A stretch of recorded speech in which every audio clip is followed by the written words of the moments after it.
ঠিক আছে, পদ্মকে আমি আমার সাথে নেব। বিয়েটা আমি করেছি, কিন্তু বিয়ে করতে জোর তুমি করেছ বাবা, সেটা অন্তত ভুলে যেও না। মা, আসছি আমি। মনিরা শেখ সদর দরজার সামনে এসে দাঁড়ালেন। ইজহান গাড়িতে উঠে চলে গেল হসপিটালের উদ্দেশ্যে। মনিরা শেখ তার স্বামীর পাশে সোফায় বসলেন। আচ্ছা, আমি বলি কি, পদ্ম আমাদের সাথে থাকুক কিছুদিন। সব কিছু তো তোমার ইচ্ছাতে হচ্ছে, এটা না হয় আমার ইচ্ছাতে একটু হোক। ইজহান সারাদিন হাসপাতালে থাকবে, পদ্ম কি একা একা বাসায় থাকবে নাকি? ওর মন টিকবে এখানে বলো? সবেমাত্র গ্রাম থেকে আসলো মেয়েটা, শহরের কিছুই চেনে না।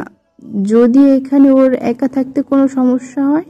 পদ্মা কি সারা জীবন আমাদের সাথে থাকবে? ওর তো একাই থাকা লাগবে। আর নয় ইজহানের বাসায় তুমি 2-1 দিন থেকে এসো। বুদ্ধিটা খারাপ না। হুমায়ুন শেখের কথাটা খুব ভালো লাগলো মনিরা শেখের। ঠিক বলছ, আমি থেকে আসবো ওই বাসা থেকে। ঘড়ির কাঁটা যখন 9টা 20 তখন পদ্মের ঘুম ভাঙল। ঢুলুমুলু হয়ে উঠে বসেছে সে, হাত দিয়ে চোখ ডলছে। 2 হাতে তার চুলগুলো খোপা করে নিল। পদ্মের একটা অভ্যাস আছে, ঘুম থেকে উঠে সে ওই বিছানাতেই কয়েক মিনিট বসে থাকবে। পদ্ম ইজহানের রুম ভালো করে দেখছে। এক দেওয়ালে ইজহানের অনেক বড় একটা ছবি।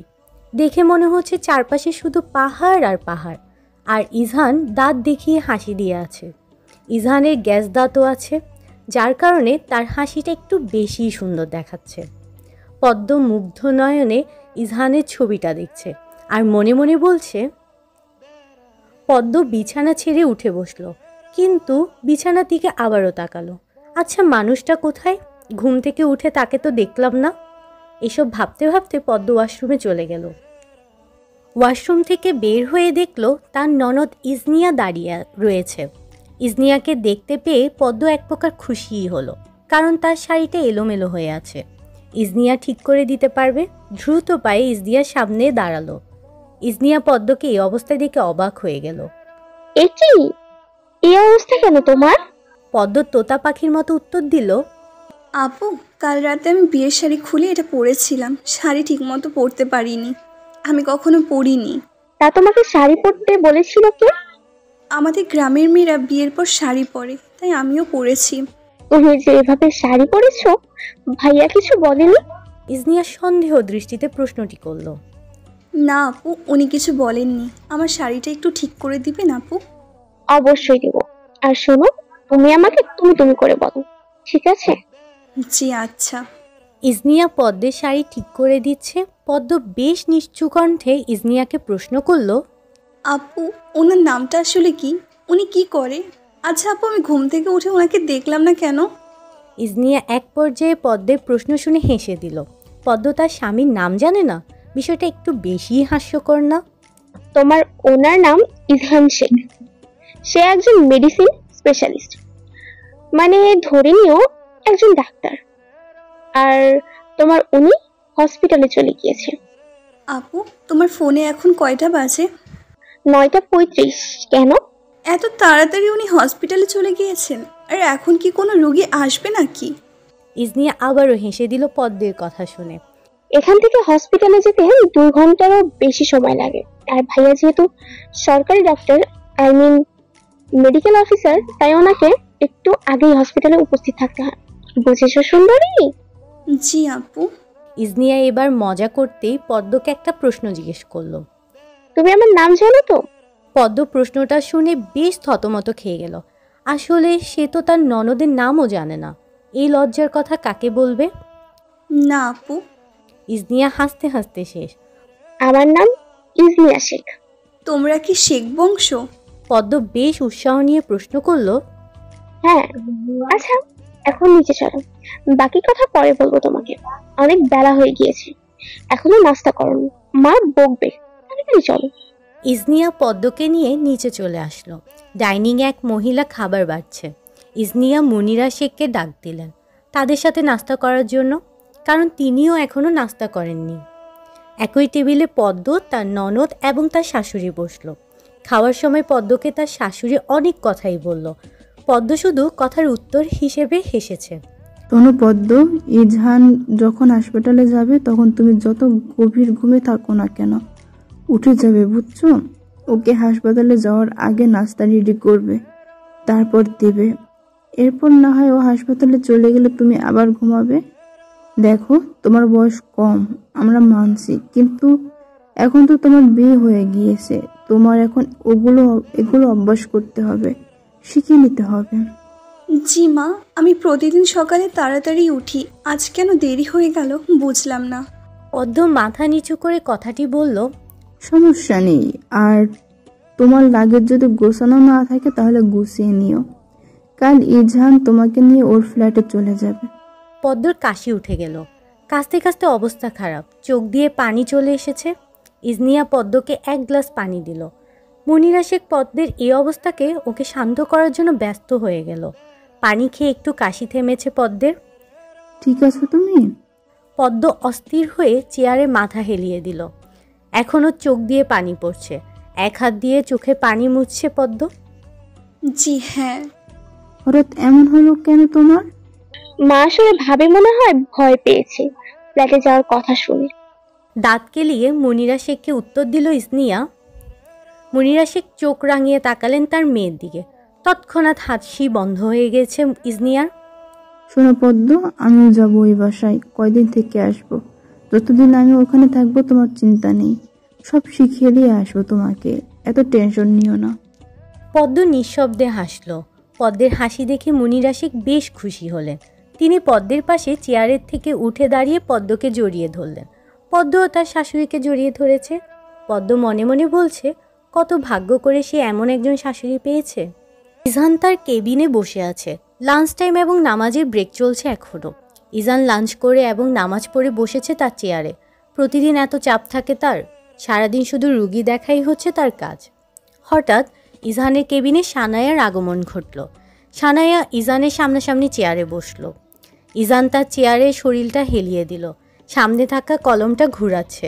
তার দৃষ্টি সানায়ার দিকে। কি ব্যাপার শেখ সাহেব, এখন ফোন দিলেন যে? ফোন কেটে দেন। কাহিনী কি বুঝছি না কিছুই। আপনি আমাকে ঠিক কখন ফোন দেন? রাত 1টা-2টা এই সময় তো দিই। তখন মানুষ কি করে? ইজহান ছোট ছোট করে প্রশ্নটা করলো সানায়াকে। সাধারণ সব মানুষ তখন ঘুমায়, কিন্তু আপনি তো আরো পরে ঘুমান। আসলে আপনার সাথে কথা বলতে ভালোই লাগে। আমার তো ভালো লাগে না, আসলে ওই সময়টায় নিজেকে একা রাখতে আমি পছন্দ করি। আপনার একাকিত্বের সঙ্গী হতে দিবেন ইজাহার শেখ? বেশ মোহনীয় কণ্ঠে কথাটি বলল সানায়া। লাঞ্চ টাইম শেষ, আবার অন্য একদিন খোঁজ গল্প করতে আসবেন, ঠিক আছে? আপনাকে কি আমার সেই রকম মনে হচ্ছে ইজাহার? আসলে কি রকম বুঝতে পারছি না। ইজহান বুঝেও না বুঝার মতো বলল। সে যাই হোক, বাদ দিন। 1 মাস পর হসপিটালের সব senior doctor, medicine officer, junior doctor, হসপিটালের সিআর এবং ম্যানেজিং কমিটি সবাই মিলে একটা গেট টুগেদার হবে। আপনি থাকবেন তো? পরেরটা পরে ভেবে দেখব, এখন আমি রোগী দেখা স্টার্ট করব, আপনি চাইলে আসতে পারেন।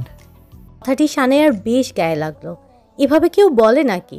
আজব, তার মতো একটা সুন্দর মেয়েকে ইজহান পাত্তা দিচ্ছে না, বিষয়টা বেশ সন্দেহজনক। ইজহান কেন বুঝে না সানায়া যে তার খুব পছন্দ? সানায়া চেয়ার ছেড়ে উঠে দাঁড়ালো। আর এক মুহূর্ত এখানে থাকা যাবে না, নাহিলে জানি আবার কি বলে ফেলে। আর একটা মান সম্মান আছে তো। সারা দুপুর বিকেল ইজনিয়া তার 14 গোষ্ঠীর কাহিনী শুনিয়ে দিল পদ্মকে। পদ্ম কিন্তু ভালোই লেগেছে। আসলে পদ্ম এরকম কথা বলা মানুষকেই পছন্দ করে। সেও প্রচুর কথা বলতে পছন্দ করে, কিন্তু পরিস্থিতির কারণে বলা হয়ে উঠছে না। আবার কি না কিভাবে ইজনিয়া একটা বন্ধু সুলভ মেয়ে, তার কথা দেখেই বোঝা যায়। রাত 8টায় পদ্ম আর ইজনিয়া রাতের খাবার খেয়ে ফেলল। ইজনিয়া চলে গিয়েছে পড়তে, আর পদ্ম ইজহানের রুমে এসেছে। গ্রাম হলে এতক্ষণে ঘুমিয়ে যেত, কিন্তু এখানে এত তাড়াতাড়ি ঘুমিয়ে পড়লে যদি ওনারা কিছু মনে করেন। পদ্ম খাটে বসে আবারও সেই ছবিটার দিকে তাকালো। ছবিটার দিকে তাকালে পদ্মের জানি কেমন কেমন লাগে, যেন ইজহান তার দিকে তাকিয়ে হাসছে। একটু একটু করে লজ্জাও লাগতে শুরু করলো পদ্মের। ঘড়ির কাঁটা 8টা 34। তখন একটু একটু করে পদ্মের চোখে ঘুম আসছে।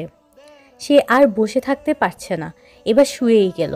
সকালে শাশুড়ি বলেছিল ইজহান যখন হসপিটালে যায় তখন যেন সে উঠে। এই কথা চিন্তা করেই পদ্ম ঘুমিয়ে গেল। রাত 10:30 ইজান বাসায় আসলো। উপরে ওঠার সময় মুনিরা শেখ বললেন সে যেন তাড়াতাড়ি ফ্রেশ হয়ে নিচে আসে, কারণ তারা কেউ এখনও খাননি। ইজান কথা মতো তাই করলো, কিন্তু রুমে এসে সে দরজার কাছে দাঁড়িয়ে আছে। বাইরে থেকে দেখা যাচ্ছে পদ্ম ঘুমাচ্ছে। ইজান বিড়বিড় করতে করতে রুমে ঢুকলো। রাতের খাবার খেয়ে ইজহান রুমে আসলো। এখন ঘুম আসবে না, তাই সে মোবাইল নিয়ে বসলো। খাটের এক পাশে পদ্ম, আরেক পাশে ইজহান। ইজহান নিজের মতো ফোন দেখছে, পদ্মের দিকে তাকাচ্ছে না। রাতে হঠাৎ অনেক বাতাস শুরু হলো। ইজহান সেটা দেখে বারান্দায় এসে দাঁড়িয়েছে। বিকেলে তো এমন কোনো সংকেত পায়নি যে বৃষ্টি আসবে। এমনকি সে বাসায় আসার আগ পর্যন্ত এমনটা মনে হয়নি বৃষ্টি আসবে। ইজহান বারান্দায় দাঁড়িয়ে বাতাস দেখছে। মেঘ আসার আগ মুহূর্ত তার কাছে ভীষণ প্রিয়। গুরুম করে মেঘের আওয়াজ শোনা গেল। পদ্ম লাফ দিয়ে উঠে পড়েছে ঘুম থেকে উঠে বুঝতে পারলো বৃষ্টি হবে, তাই মেঘের আওয়াজ শোনা যাচ্ছে।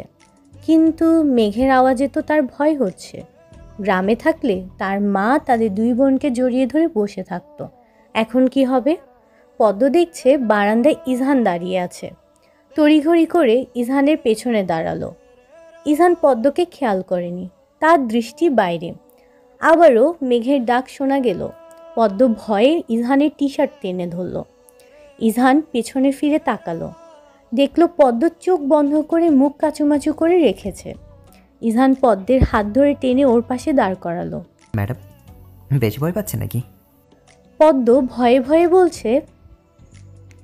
আবারও মেঘের ডাক দিল। পদ্ম আবারও চোখ বন্ধ করে ইজহানের টি শার্ট চেপে ধরেছে। ইজহান পদ্মের দিকে তাকিয়ে বলল, আমি কি জড়িয়ে ধরবো তোমাকে?